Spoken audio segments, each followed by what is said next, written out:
उम्मीद है आपको पसंद आया होगा। पसंदीदगी की सूरत में कमेंट बॉक्स में कमेंट करना मत भूलिएगा।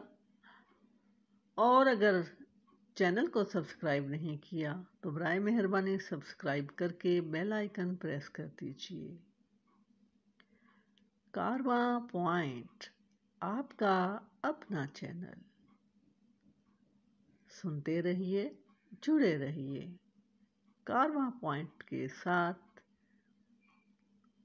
मुख्तलिफ व्लॉग्स और कुतुब पर तबसरा सुनते रहिए।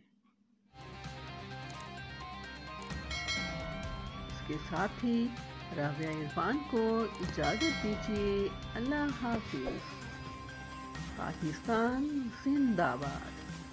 कारवां पॉइंट, आपका अपना चैनल।